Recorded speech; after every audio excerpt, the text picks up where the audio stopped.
मंगलमय मंगल करम वीतराग विद्या नमोकार जाते भये अरहिंसा महा कर मंगल करहूँ महा ग्रंथ करण के ताज याते मैंने समाज सब पावे निज पद राज इस भव तरु का मूल जानू मैं क्या भाव ताको कर निर्मूल अब करिए मोक्ष पार आत्मज्ञान ही ज्ञान है से सभी अज्ञान विश्व शांति का मूल है वीतराग विज्ञान वीतराग विज्ञान ही तीन लोक में सार वीतराग विज्ञान का घर घर हो प्रसार। सम्यक दर्शन की अपनी चर्चा चल रही है। भेद ज्ञान स्वानुभव कैसे हो, सम्यक की क्या महिमा है, ये सब चर्चाएं अपनी हो चुकी है। अब आज से अगला टॉपिक है, उसी में विकल्पों में स्वानुभव नहीं होता, इसकी अपने को चर्चा करनी है। इसको थोड़ा पढ़ेंगे, बहुत मार्मिक विषय है ये। विकल्पों में स्वानुभव नहीं होता। पृष्ठ क्रमांक 116। किस जीव को अनादि काल से आत्म स्वरूप का अनुभव नहीं है, परिचय नहीं है, इसीलिए आत्मानुभव करने से पूर्व तत्संबंधी विकल्प उठे बिना नहीं रहते। क्या कहते हैं? समय सार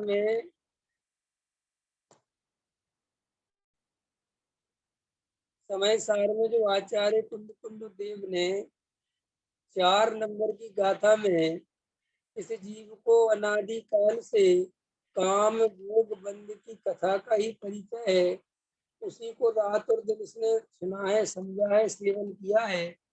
शुद्ध आत्मा का न परिचय किया, न सुनी न समझी, इस तरीके की जो बात कही है, वही बात यहाँ पर आचार्य पूज्य गुरुदेव श्री कहते हैं। ऐसे जीव को अनादि काल से आत्म स्वरूप का अनुभव नहीं है।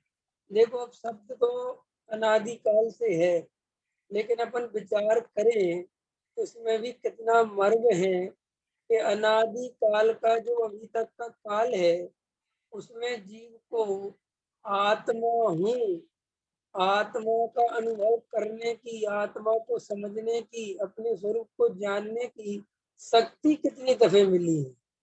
देखो, निगूढ़ का काल अनंत अनंत है, फिर 2 इंद्री पर्याय, फिर 3 इंद्री, फिर 4 इंद्री, फिर असंगी, फिर संगी में भी समझ लो, देव गति में भी मोटी जाति के देव में पर्याय चली गई, वहां पर भी ऊंचे नीचे कामों में लगे रहे।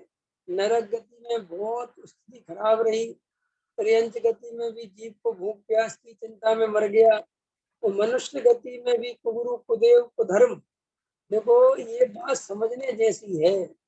ये जो यात्रा चल रही है हमारी अनादि काल की, उस यात्रा में सच्चा स्वरूप समझने का अवसर कितने बार मिला होगा।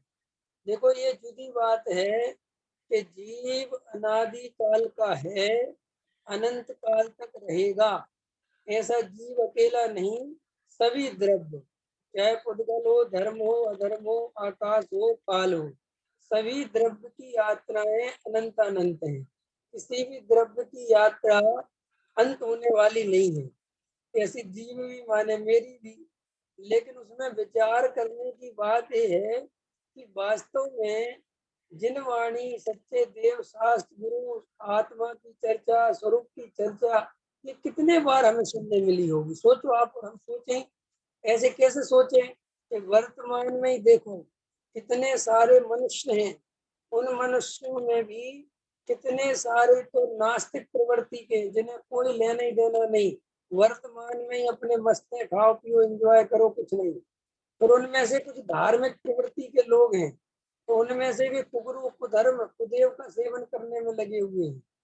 फिर उनमें से भी चलो कि जो जैन कुल में जन्म ले लिया, जो सच्चे देव साहस गुरु के कुल में जन्म ले लिया, उनमें भी सच्चे देव साहस गुरु का जन्म लेकर भी गृहीत मिथ्या दृष्टि है, कुगुरु कुदेव को धर्म का सेवन करते हैं। तो वहां पर भी उनके भोग के अभाव की विधि नहीं समझ में आती, आत्मा का स्वरूप समझ में नहीं आता। इस तरीके से गहराई से विचार करेंगे तो भाई साहब समझ में आ सकता है कि वास्तव में आत्मा की बात कितनी दुर्लभ है, और दुर्लभ से दुर्लभ है कि भाई एक तो आत्मा की चर्चा मिलना महादुर्लभ है, और वो चर्चा जीव को रुच जाए, समझ में आ जाए, बैठ जाए हृदय में, ये कितना कठिन है।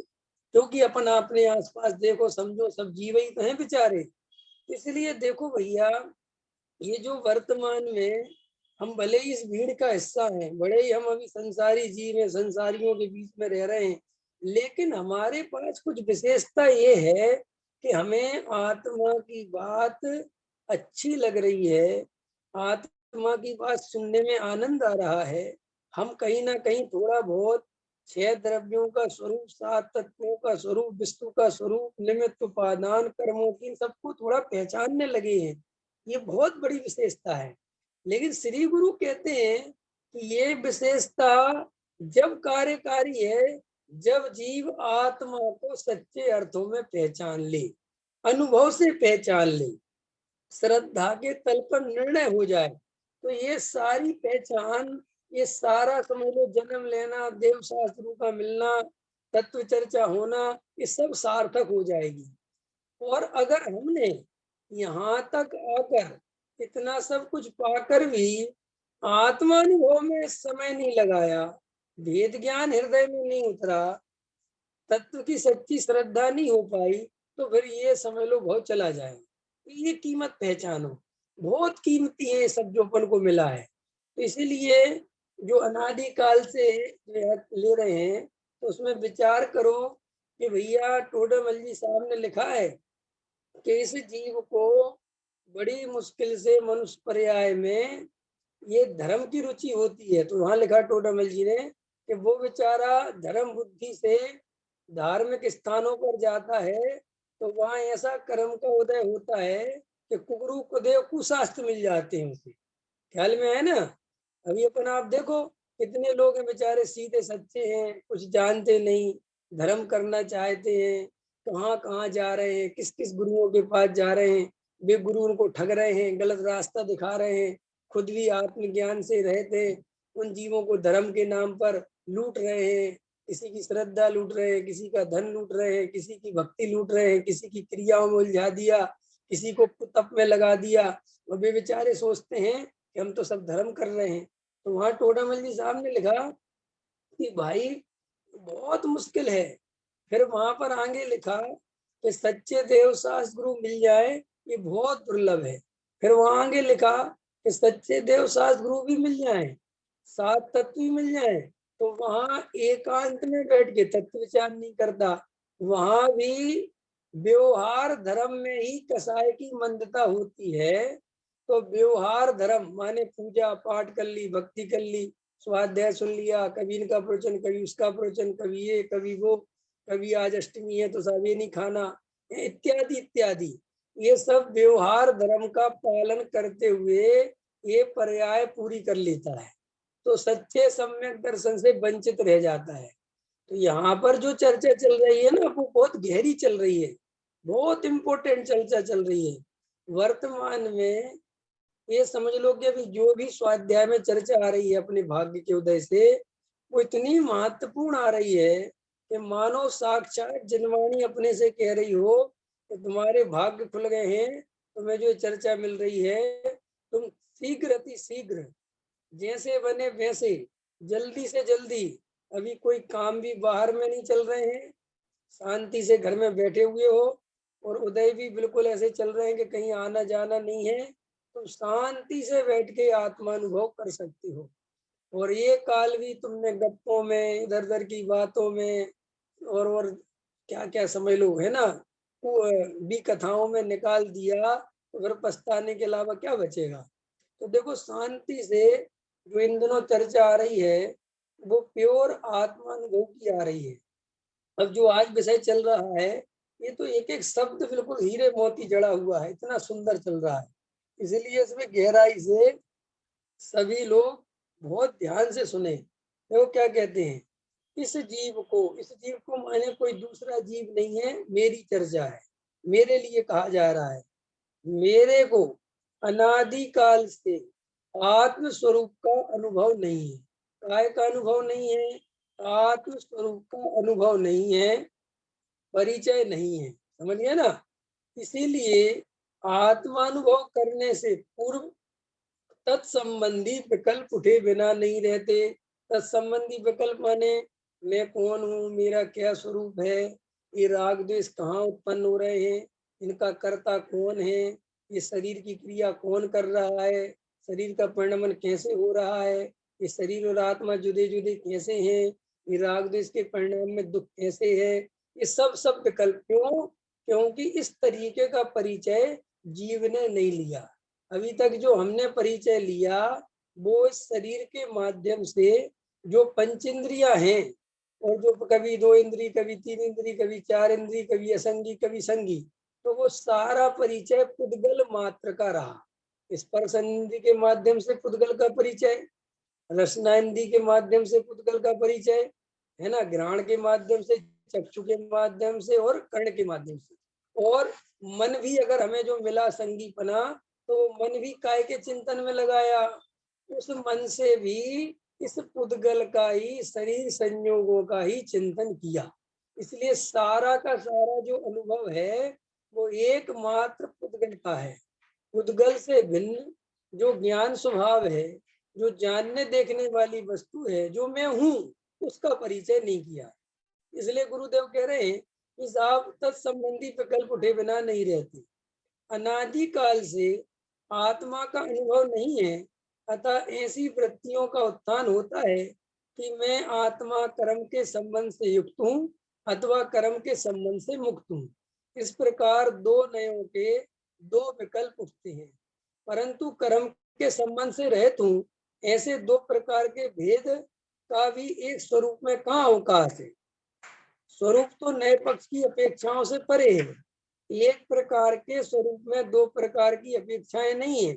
मैं शुभाशुभ भावों से रहत हूँ, इस प्रकार के विचार में लगना भी एक पक्ष है, और इससे भी पार आत्म स्वरूप है। स्वरूप तो पक्षातिक्रांत है, यही सम्यक दर्शन का विषय है।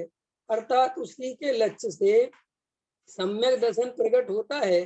इसके अतिरिक्त सम्यक दर्शन का कोई दूसरा उपाय नहीं है। क्या कहते हैं, देखो एक एक बात ध्यान से, कि जब अपन अपनी वस्तु स्वरूप समझते हैं निचली भूमिका में, और अपन समझ लो आत्म संबंधी तत्व विचार करने बैठे, तो तत्व विचार में इस तरीके की बातें मन में चलती हैं कि भाई वास्तव में मैं अबंध स्वरूप हूँ कि बंध स्वरूप हूँ। ये सब नए पक्ष हैं। ये नयों के माध्यम से वस्तु का कथन किया गया है, लेकिन वस्तु किसी नए से बंधी हुई नहीं है। वस्तु तो निरपेक्ष है। ये जो अपेक्षाएं चल रही हैं, ये अपेक्षाएं जो चल रही हैं ऊपर की तरफ से चल रही। जैसे देखो, आत्मा मुक्त है और आत्मा बंधा हुआ है।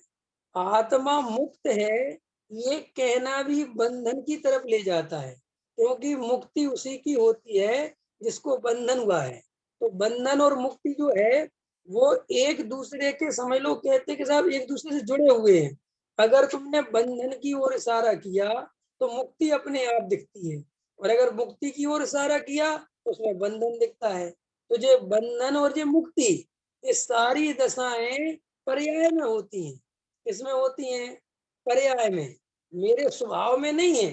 जैसे देखो, अभी उदाहरण के लिए बता रहा हूँ, जैसे अभी मोह राग देश के परिणाम मुझे चल रहे हैं, तो वहां पर भी दो चीजें चल रही हैं।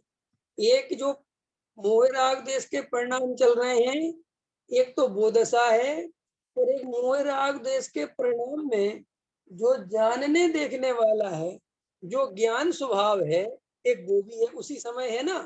तो श्री गुरु कहते हैं कि जो मोह राग देश के परिणाम है, वो पर्याय है।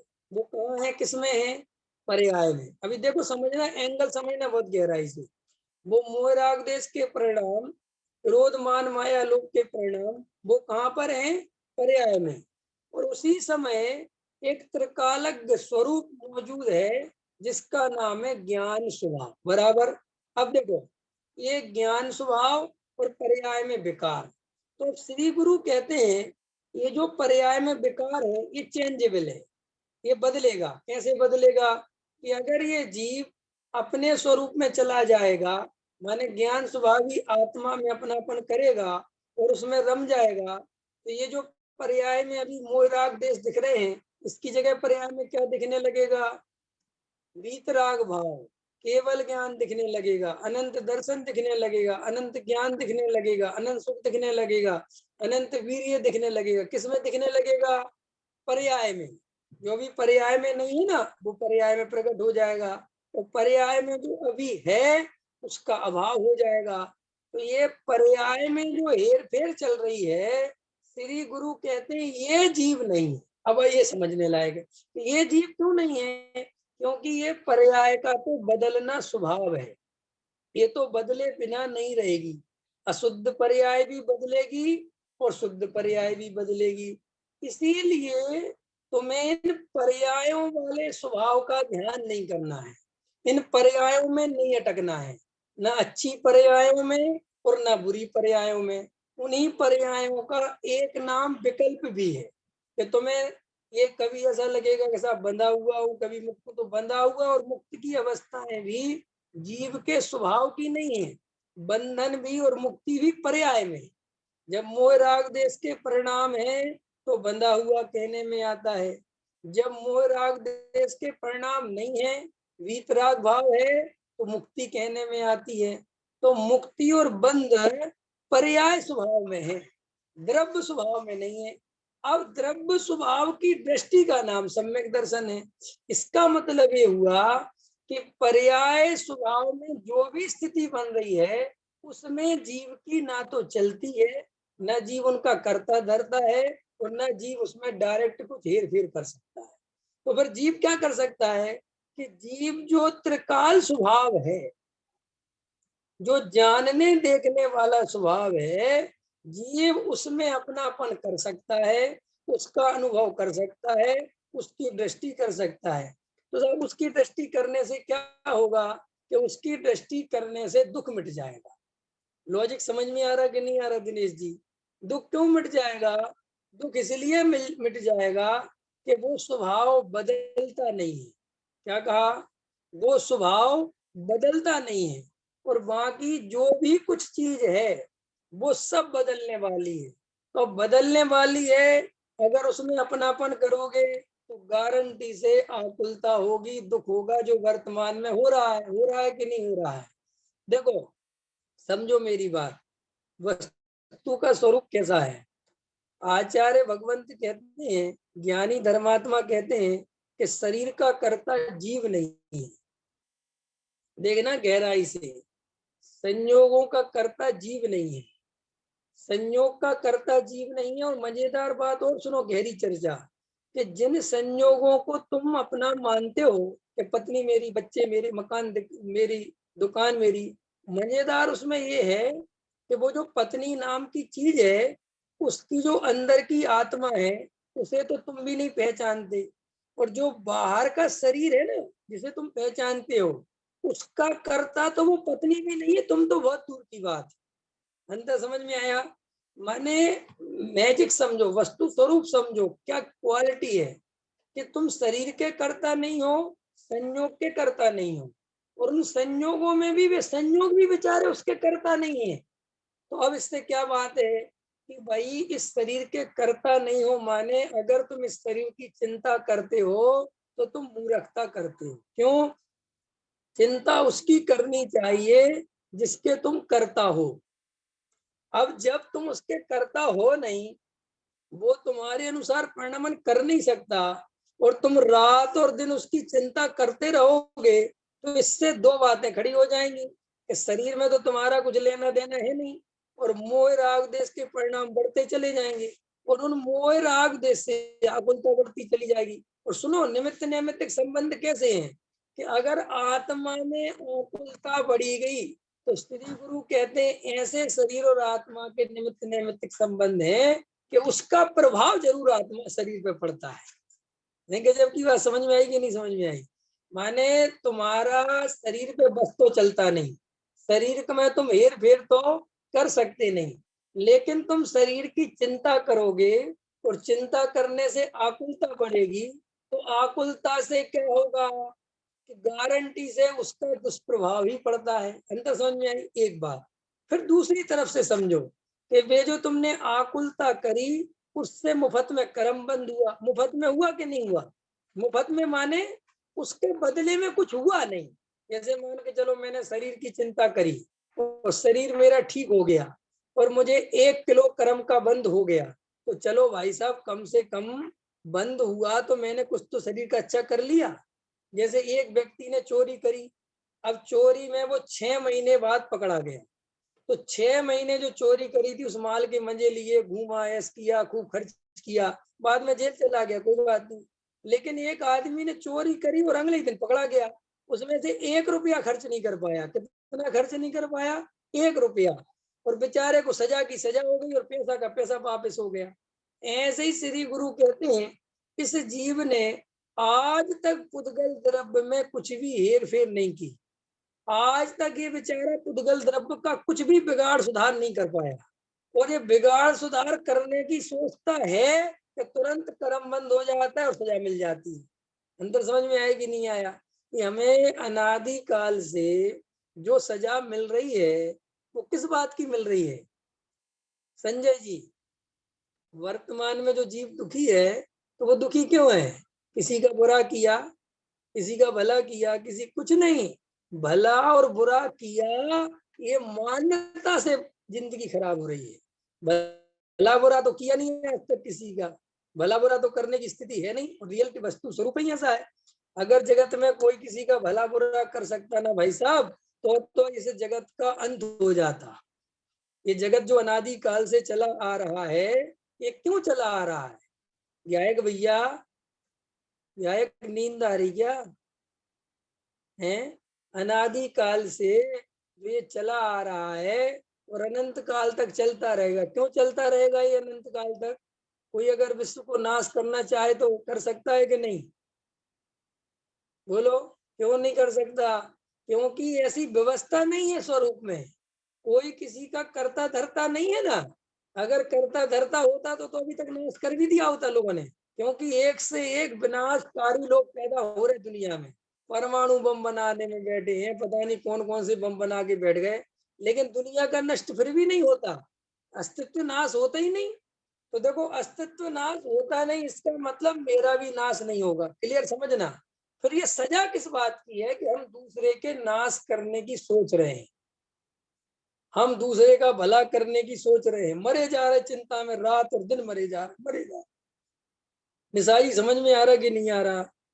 देखो, तुम्हारे 2 बेटे हैं, अब बड़े बड़े हो गए, तुमने हमने तो तुम्हें जब भी देखा, जब भी छोटे छोटे थे तुम उनकी चिंता करती थी और हम तब भी कहते थे कि ज्यादा चिंता मत किया करो। अब मुझे एक बात बताओ, तुमने जैसी जैसी चिंता करी थी क्या वे वैसे ही वैसे हो गए क्या? तुम्हारी चिंता से कुछ उनमें चेंज हुआ? कुछ नहीं बदला है। हाँ, अब टोडामल जी साहब कहते हैं कि जैसे वो कुत्ता गाड़ी के नीचे चलता है तो गाड़ी चलाता तो नहीं है, लेकिन भ्रम पालता है कि ये गाड़ी मैं चला रहा हूँ। और ऐसे भ्रम टूटते भी हैं उस कुत्ते के। टोडामल जी ने लिखा कि गाड़ी इस तरफ चली जाती है, उस कुत्ता सीधा चला जाता है तो उसको लगता है गाड़ी चली गई तो देखे तो ऊपर देखता गाड़ी तो नहीं है, वहां पलट के देखता है तो गाड़ी तो वो जा रही है, तो दौड़ के उस गाड़ी के नीचे फिर चला जाता है और मन ही मन सोचता है कि मैंने जल्दी गाड़ी को कवर कर लिया, वरना थोड़ी देर और मैं ध्यान नहीं देता तो गाड़ी गिर जाती। अंतर समझ में आया कि नहीं आया? छिपकली सोचती है कि ये छत से अगर मैं हट जाऊंगी तो ये छत गिर जाएगी। हमें छिपकली पे हंसी आती है, हमें कुत्ते पे हंसी आती है, लेकिन आपको पता ही नहीं है, ना ऐसा कुत्ता है ना ऐसी छिपकली है, ऐसा आदमी है। अंतर समझ में आया कि नहीं आया? छिपकली कभी नहीं सोचती। ये तो उदाहरण दे के समझाया कि तुम और हम ऐसा सोचते। और सही बात बताओ, ये जो चिंताएं चल रही हैं, ये चिंताओं को गहराई में जाके देखो तो बिल्कुल झूठी है कि नहीं? बताओ विवेक कुमार जी, झूठी है कि नहीं? एक भी चिंता, एक भी अगर तुम्हारी सार्थक हो तो हृदय पे हाथ रख के बताओ कि साहब ये चिंता तो सार्थक है। बताओ, आपको पता है महावीर भगवान क्या उपदेश दे के गए? महावीर भगवान ये उपदेश दे के गए कि अपनी मुक्ति की चिंता करना भी मूर्खता है। माने जहाँ इतनी ज्यादा उत्कृष्ट बात कही गई कि साहब वो भी अपने समय में आएगी, अपनी योग्यता से आएगी, फिर परद्रव्य की चिंता कर। लेकिन अपन बहुत होशियार हैं, महावीर की ये बात अपन को समझ में आ गई। कौन सी? कि मुक्ति की चिंता नहीं करनी चाहिए। इसलिए अपन ने बहुत जल्दी कहा okay sir, I am ready, आज से मैं कभी नहीं करूंगा मुक्ति की चिंता। लेकिन उनने कहा था कि साथ में पत्नी और बच्चे और मकान और दुकान और स्त्री संयोग इनकी भी नहीं करना। ये अपन ने छोड़ दी, ये तो अपन को हाथ में थी, ये तो करनी पड़ेगी, ये नहीं करेंगे तो कैसे चलेगा। और अभी भी वर्तमान में आंखों से दिखाई दे रहा है, प्रत्यक्ष को प्रमाण क्या फिर भी दिखाई दे रहा है कि वास्तव में कुछ नहीं बच रहा है, सब व्यवस्थाएं अपने हाथ में कुछ नहीं है, 1 मिनट में सब धरा का धरा रह जा रहा है, फिर भी कर्तृत्व नहीं तोड़ता। सुनील जी समझ में आ रही कि नहीं आ रही? फिर भी कर्तृत्व नहीं छोड़ता। अब श्री गुरु कहते इसी का नाम है मोह। सब कुछ दिख रहा है, समझ रहा है, समझा रहा है, फिर भी मोह नहीं टूटता। अंतर समझ में आया?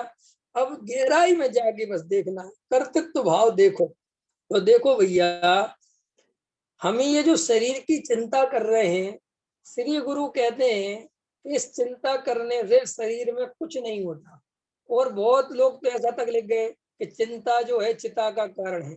माने जितनी तुम ज्यादा चिंता करते हो वो कोई अच्छा काम रिजल्ट तो उससे आते नहीं है, अपितु हाँ उल्टे रिजल्ट जरूर आते हैं। ऐसे ही संयोगों की चिंता करो तो क्या संयोग की चिंता करो, वे भी अपने रहते नहीं रहते। आज तक एक से एक अपन तो कुछ भी नहीं है, एक से एक बड़े बड़े राजा महाराजा, बड़े बड़े डॉक्टर, बड़े बड़े इंजीनियर, बड़े बड़े प्राइम मिनिस्टर, वे भी तो आखिर अपने बेटे अपने बच्चों को अपने को किसी को बचाना चाहते होंगे। उनके पास तो सारी व्यवस्थाएं हैं। अरे डॉक्टर तो सब कुछ जानता है ना कि किस बीमा वो इलाज करता फिर रहा है, लेकिन जब उसका उदय आता है तो वे सारे इलाज उसके रखे रह जाते हैं। ये बातें अपने सामने घटित होती कि नहीं होती? लेकिन आचार्य कहते हैं मोह में इतना गाफिल है कि सब कुछ सुनता जाएगा और कहेगा हाँ साहब आप सही कह रहे, होता तो ऐसा ही है, लेकिन श्रद्धा के लेवल पर फेल हो जाता है। श्रद्धा के लेवल पर उसको ये बात फिर नहीं जमती। तो अब देखो गहराई से कि हमें ये जो कर्म बंध है, जो मैंने पर्याय की चर्चा ली कि देखो तुम शरीर में कुछ नहीं कर सकते, एक बात हो गई, संयोग में कुछ नहीं कर सकते, दो बात हो गई, तीसरी बात आ जाओ जो अंदर चलने वाले विकल्प है। क्या है कि अब कौन सी बात पे आ गए? देखो दो बातें तो अपनी बाहर कर दी ना अपन ने सचिन जी, समझ में आ रही है? दो बातें तो अपन ने बाहर कर दी, शरीर बाहर हो गए, संयोग बाहर हो गए। अब अंतरंग में अपन विचार करने बैठे हैं, तत्व विचार में लगे हुए हैं। अब तत्व विचार में जब लगे हुए हैं तो वहां पर राग द्वेष चल रहा है, विकल्प दिखाई दे रहे हैं, विकल्प भी कई तरह के दिखाई दे रहे हैं। तो श्री गुरु कहते हैं कि वे जो विकल्प दिखाई दे रहे हैं ना, उनमें भी तुम ऐसी बुद्धि मत रखना कि ये विकल्प बदल दूं, ये विकल्प बुरे हैं, ये विकल्प जल्दी समित हो जाएं, इन विकल्पों का नाश हो जाए। मैं विकल्पातीत हो जाऊं। ऐसी ऐसी भी भावना मत रखना, ऐसा भी विचार मत लाना। अगर तुम इस तरीके से चलोगे तो इसी का नाम है उन विचारों में अटक जाना। अंतर समझ में आया? इस चर्चा जो चल रही है वो उसका अर्थ खोल रहा हूं मैं। अब और चलो कि साहब चलो उन विकल्पों से भी हटे। अब अपन विकल्पों में फिर ऐसे बढ़े कि मैं तो जानने देखने वाला हूँ, मैं करने धरने वाला नहीं हूँ। मैं तो जानने देखने वाला हूँ, मैं तो करने धरने वाला नहीं हूँ। ये राग देश के परिणाम मेरे नहीं है। लेकिन श्री गुरु कहते इसमें भी याद रखना कि ये भी विकल्प है। क्या कहा मैंने? ये जो विकल्प आया कि मैं जानने देखने वाला हूँ, मैं ज्ञाता दृष्टा हूँ, मैं करने धरने वाला नहीं हूँ, ये भी क्या है? ये भी विकल्प है। तो इस विकल्प को विकल्प स्वीकार करना। क्या कहा? इस विकल्प को भी क्या स्वीकार करना कि ये भी विकल्प है। और उन विकल्पों के काल में अंडरस्टूड ये देखना कि देखो इन विकल्पों को जानने वाला है कि नहीं। अब वो जानने जो वाला है, जो ज्ञान स्वभाव है, जिसे ज्ञान स्वभाव भी कहते हैं, जिसे द्रव्य दृष्टि का विषय कहते हैं, वो इन पक्षों से रहित है। उसमें ना मुक्ति है और ना उसमें बंधन है। अंतर समझ में आया? उसमें कुछ भी नहीं है। ये जो पक्ष है, ये पक्ष कहाँ थे? पर्याय में। ये बंधन है, राग है, द्वेष है, मोक्ष है, संवर है, निर्जरा है, ये सब कहाँ है? ये सब कहाँ है? इसी के लिए अमृत चंद आचार्य देव ने नव तत्वों से भिन्न, याद है क्या है? नव तत्वों से भिन्न आत्म ज्योति बतलाती है। तो वो जो नव तत्व है ना, उस नव तत्व में कौन से नव तत्व है? जीव, अजीव, आश्रव, बंध, संबर, निजरा, मोक्ष, पुण्य और पाप। तो बोले साहब उसमें जीव है कि वो जीव पर्याय वाला जीव। कौन सा जीव? पर्याय दृष्टि वाला जीव। तो उस जीव तत्व को जो अजीव के साथ जोड़ा जा रहा है, कहते कि साहब उनसे भी भिन्न जो चैतन्य तत्व है। कौन सा तत्व है? चैतन्य तत्व, जो सिर्फ और सिर्फ जानने देखने रूप अपरिणामिक भाव, परम पारिणामिक भाव है ना, जो अपरिणामी, वो कहते श्री गुरु कि बस वो मैं हूँ, वो मैं हूँ। उस तरफ अपना जोर जाना, उस तरफ अपना पुरुषार्थ लगना, उस तरफ अपना झुकाव बनना, यही पुरुषार्थ सम्यक दर्शन की ओर जाता है। यही पुरुषार्थ। अंतर समझ में आया? संबर निर्जरा मोक्ष का परिणाम भी मेरा स्वरूप नहीं है। ऐसी मजबूत पकड़ चाहिए, ऐसी दृष्टि चाहिए अंदर, हृदय बिल्कुल एकदम। देखो लोगों को ऐसा बहुत लगता है ना, सब जीवों को, ऐसा हम ध्यान करते तो हमें शरीर की, संयोगों की, इनकी सबकी चिंता बहुत सताती है। ये चिंता क्यों सताती पता? क्योंकि कहीं ना कहीं मान्यता ये बैठी है कि मेरे करने से इनका हो रहा है। अगर मैं ध्यान नहीं दूंगा तो ये सब काम बिगड़ जाएगा। बस ये मान्यता पहले नंबर पर छोड़नी है। क्योंकि ये मान्यता अगर बना के रखोगे कि मेरे करने से होगा, मेरे करने से होगा, तो आपको 100% चिंताएं सताएंगी। क्यों? परिणमन तो अपने अधीन है नहीं। परिणमन तो भाई साहब अनादि अनंत नित्य, जैसा हो रहा है वो होता रहेगा। जिस समय जिस द्रव्य का जो परिणमन होना है वो ही होगा। ये कोई गप नहीं है।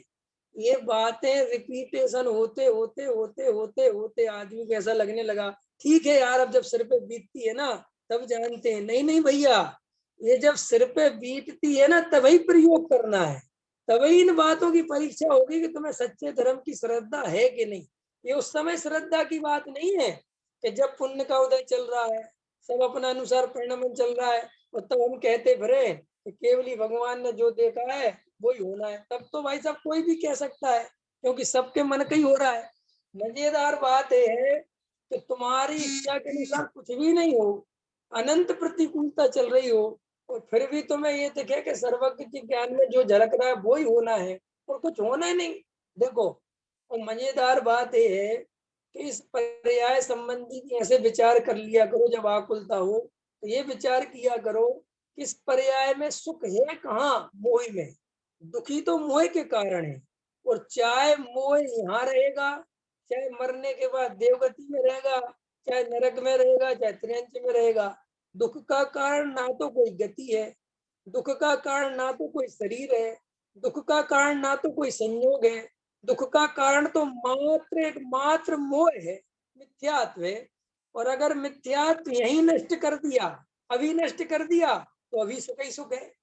और अगर मिथ्यात्व नष्ट नहीं किया, और चाहे भले ही मैं 100 साल यहाँ रह जाऊं, तो भी सुख का कोई कारण नहीं है। क्योंकि इस दुनिया में ऐसे बहुत से लोग हैं जिनकी आयु 100-100 वर्ष की रही, 150-150 की वर्ष रही, 90-90 साल जिए, लेकिन बेचारे मिथ्या दर्शन में पैदा हुए और मिथ्या ही दर्शन में मर गए। उनका 90 वर्ष का जीवन भी कोई काम का है क्या? बोलो। अब श्रीमद जी 36 वर्ष की उम्र में चले गए। कितनी उम्र में? 36 वर्ष की उम्र में। तो अभी श्रीमद जी अपने इस पर्याय की सार्थकता सिद्ध कर गए कि नहीं कर गए? अब सुनो मेरी बात। 36 वर्ष मिले तो कहने को 36 वर्ष, लेकिन भाई साहब जो बाकी का जो टाइम यहाँ से निकल के गए, तो सम्यक दर्शन प्राप्त करके गए, तो देवगति में उत्कृष्ट जगह बैठे हुए हुए। तो यहाँ अगर वे 50 वर्ष और भी जीते ज्यादा, तो इससे ज्यादा आनंद तो वहां भोग रहे हैं। अंतर समझ में आ रहा है कि नहीं समझ में आ रहा? मैंने इस पर्याय में अगर सम्यक दर्शन नहीं लिया और हमारी आयु बहुत बनी भी रहे, तो किस काम की है?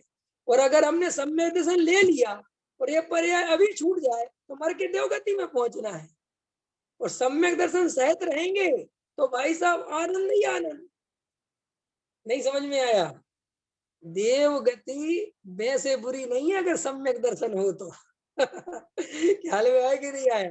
वो तो मिथ्या दर्शन के कारण उसको कहा कि बकवास है। अगर सम्यक दर्शन हो तो वीआईपी व्यवस्था है, बढ़िया, क्या दिक्कत है? नहीं समझ में आया है?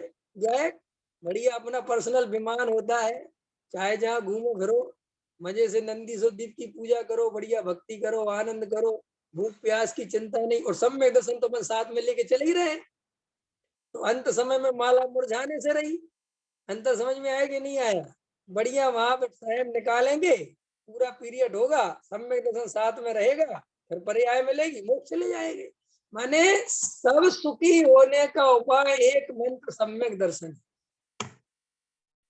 माने आप ये समझ लो कि सम्यक दर्शन अमूल्य पारसमणि है।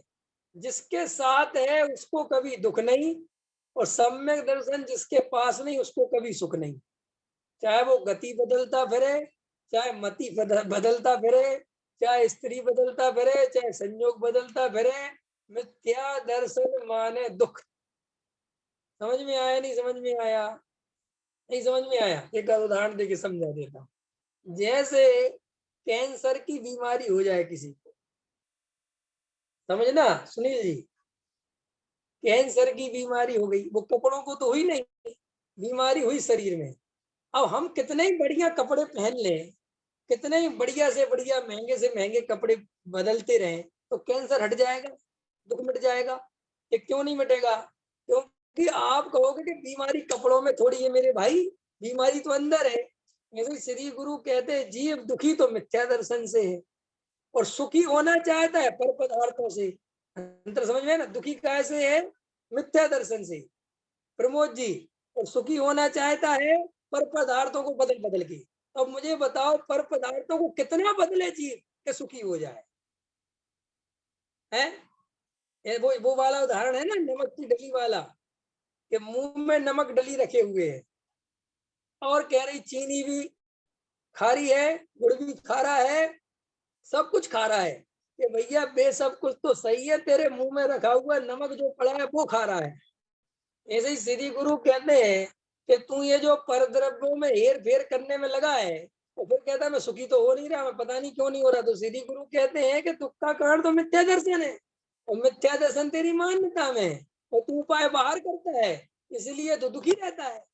तो हम सब वर्तमान में ये निर्णय करें। सुबोध जी समझ में आ रहा कि नहीं आ रहा? समझ में आ रहा कि नहीं आ रहा? सारिका जी समझ में आ रही ना बात? बहुत बढ़िया, ध्यान से समझने जैसी बात है कि हमें पहले ये पक्का निर्णय हो जाए कि दुख का कारण कोई भी पर पदार्थ नहीं है।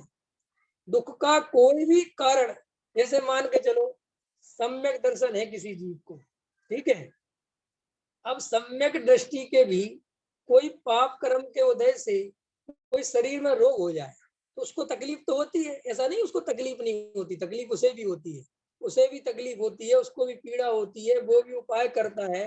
लेकिन श्री गुरु कहते हैं कि उसके अंदर श्रद्धा है कि ये शरीर की पीड़ा से दुख नहीं हो रहा, दुख तो मुझे जो राग देश है, जो मेरे चारित्र मोह का उदय है, जिसके कारण मैं अपनी आत्मा में नहीं रम पा रहा हूँ, दुख तो मुझे उसके कारण हो रहा है। तो इससे क्या फायदा होता है? इससे ये फायदा होता है कि उसकी दृष्टि सम्यक रहती है, तो उसको असली दुख का कारण जानने में आता है। तो वो जो नकली दुख है ना, वो कहीं ना कहीं उसको कम सताता है। अंतर समझ में आया नहीं आया? जैसे हम और आपको भी, अपने को कोई बुखार हो गया, कोई जुकाम हो गया, लेकिन अपने को कारण पता है कि कल हमने ठंडा पानी फ्रिज का पी लिया था, इसलिए हमें जुकाम हो गया है। तो देखो, हमें असली कारण पता रहे तो कहीं ना कहीं अपने को संतोष रहता है कि यार वो इसलिए हो रहा है। लेकिन अगर कोई बीमारी हो और पता नहीं वो क्यों हुई है, तो जीव को बड़ी आकुलता होती है।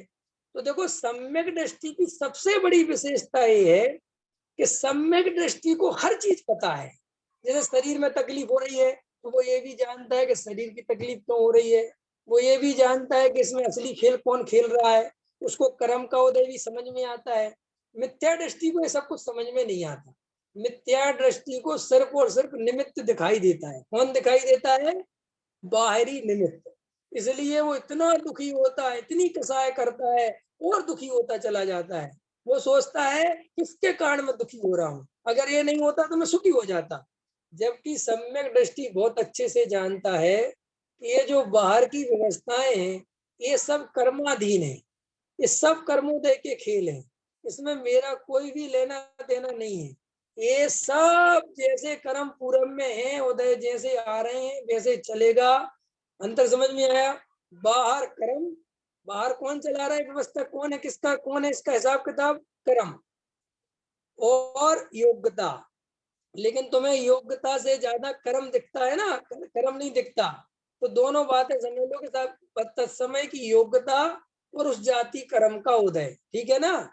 देखो, टोडरमल जी साहब ने, मैंने आप लोगों से कहा था, याद है किसी को? कहा था कि कल ही कहा था, परसों कहा था कि कर्मों के दुख पढ़ लेना, टोडरमल जी साहब ने लिखे हैं। पढ़े थे? किसी ने पढ़े थे? अब किसी ने पढ़े हो तो क्या पता, किसी ने नहीं पढ़े होंगे। सबके सब जो है, पंडित जी आप ही पढ़ लो, आप ही सुनाते रहो। अरे भाई, वहां पे लिखा टोडरमल जी साहब ने कि वहां पर वेदनीय कर्म का जो उदय है, उसके दो वेद हैं, एक साता वेदनी और असाता वेदनी। तो वहां टोडरमल जी साहब ने लिखा बहुत अच्छा कि जब इस जीव के असाता वेदनी कर्म का उदय आता है, तो वहां पर ये जीव कितने ही उपाय करे तो भी इसको लाभ नहीं होता, क्योंकि मूल में असाता वेदनी कर्म का उदय तीव्र है। फिर टोडरमल जी साहब ने लिखा कि जब इस जीव के साता वेदनी कर्म का उदय आता है, माने पुण्य का उदय आता है, तब यह जीव कुछ भी सुखी होने का उपाय नहीं करे तो भी अपने आप सुखी होता है। अंतर समझ में आया? फिर वहां उन्होंने लिखा कि चूंकि जो वेदनीय कर्म है, ये अघाती कर्म का भेद है, इसलिए ये जीव को डायरेक्ट सुख दुख नहीं देता। इसमें भी जीव का मोह जैसा हो, देखो क्या लिखा टोडरमल जी साहब, इसमें भी जीव का मोह का उदय जैसा हो वैसा दुखी होता है। फिर उन्होंने उदाहरण दिया कि किसी जीव के असाता वेदनी कर्म का उदय 10% आया, लेकिन उसके मोह बहुत ज्यादा है, तो वो 10% में घबरा रहा है, बेचैन हो रहा है, डर रहा है, अरे भैया मैं तो मर जाऊंगा, अरे मेरा क्या होगा, ऐसा घबरा रहा है। कितने परसेंट में? 10% में। और एक जीव का उदय आया 50%, माने बहुत ज्यादा प्रतिकूलता, घर में रोटी भी नहीं है और बीमारी भी आ गई है और दूसरा भी बीमार है, बड़ा विकट स्थिति है, तो अभी उसका मोह कमजोर है। थोड़ा जी कहते हैं कि उसका मोह नहीं होता है, कमजोर है, तो वो वहां पे भी समता भाव रखेगा कि कोई बात नहीं यार, अब शांति रखो, जो होगा सो हो जाएगा। तो देखो, दुख में मूल दुख का कारण कौन ठहरा? वेदनीय कर्म नहीं ठहरा, मोह ठहरा। ऐसे ही लिखा उनने साता वेदनी में कि किसी जीव के साता वेदनी कर्म का उदय आए और मोह तीव्र हो तो अहंकार में चला जाए, मेरा इतना बड़ा मकान, मेरी इतनी बड़ी दुकान और मेरा बेटा ऐसा है, वो अहंकार में पीड़ित हो जाए। तो इसीलिए ये जो बाहर की व्यवस्था है, ये सब कर्माधीन व्यवस्था है। इसका कर्ता धर्ता मैं नहीं हूं, ये मेरा कार्य नहीं है। और श्री गुरु कहते हैं इन कर्मों के बारे में भी तुम गहराई से समझ लो। ये तीर्थंकर भगवान के भी उदय आते हैं तो उनको भी नहीं छोड़ते, जबकि वे इतने पुण्यशाली जीव होते हैं। इसलिए कर्म में किसी की नहीं चलती, इसलिए कर्म से परेशान नहीं होना। क्यों परेशान क्यों नहीं होना कि अपनी चलती नहीं तो अपन परेशान क्यों है। अब ये जैसा उदय होगा सो हो जाएगा।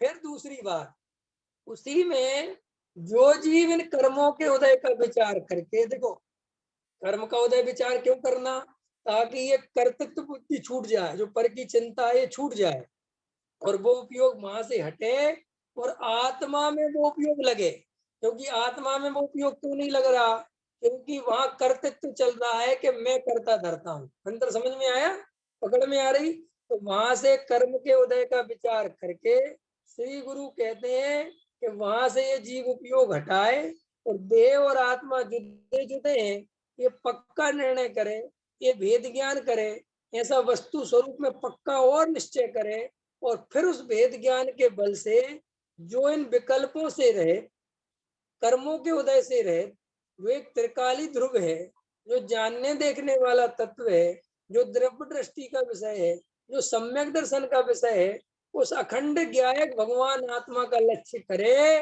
तो वहां पर शीघ्र सम्यक दर्शन की प्राप्ति होती है। तो इसीलिए ये बात समझ लेना चाहिए कि भाई ये जो पर्याय है और ये जो शरीर है और ये जो संयोग है, इन तीनों से न्यारा जो चैतन्य तत्व है, बस उसमें जीव पुरुषार्थ करे और बाहर में कुछ नहीं है, कोई व्यवस्था काम आनी। फिर वही वाली बात आ गई कि भाई अगर सब कुछ अनुकूलता हो भी जाए और मिथ्या दर्शन हो तो भी सुखी नहीं होऊंगा, ये निर्णय करो। और सम्यक दर्शन हो, नरकों जैसी स्थिति हो तो भी दुखी नहीं होऊंगा, ऐसा निर्णय करो। क्योंकि सुख और दुख का कारण एकमात्र मिथ्या दर्शन अथवा सम्यक दर्शन है। इसलिए मिथ्या दर्शन के अभाव में सम्यक दर्शन की प्राप्ति करो, यही सुखी होने का एकमात्र सच्चा उपाय है। वहां की वे सारे उपाय झूठे हैं जिन उपायों से जीव भ्रम से अपने को सुखी मानता है अथवा सुखी होना चाहता है। सम्यक उपाय तो एकमात्र तत्व निर्णय और भेद ज्ञान ही। अब अभी तो अपन ने ये पूर्व भूमिका की चर्चा ले ली है।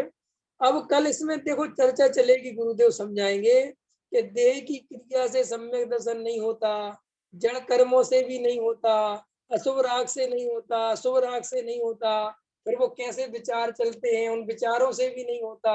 इस सारी प्रोसेस, कल भी बहुत सुंदर विषय आया था। कल के प्रवचन जिन लोगों ने नहीं सुना वो सुन लेना। उसमें पूरी आत्मा अनुभव में क्या क्या स्थिति बनती है, जीव कैसे विकल्प आते हैं, कैसे उनमें रम जाता है, कैसे वहां से निकलना होता है, इस सारी चर्चा है। तो इस तरीके से हम सभी वर्तमान में वेद ज्ञान पे जोर दें और बाकी बाहर की व्यवस्था को कर्म के भरोसे छोड़ दो, उदय के भरोसे छोड़ दो। जो होने योग्य होगा वो हो जाएगा, उसके कर्ता धर्ता हम नहीं हैं। और यही बात तुम्हें सुख देने वाली है और तुम अपनी 1.5 अकल लगाओगे तो और दुखी हो जाओगे। ये बात अच्छे से समझ लेना। दुखी नहीं होना हो तो सम्यक तत्व विचार करो, यही सुखी होने का उपाय है। अभी का समय हो गया। सहजानंदी शोध स्वरूपी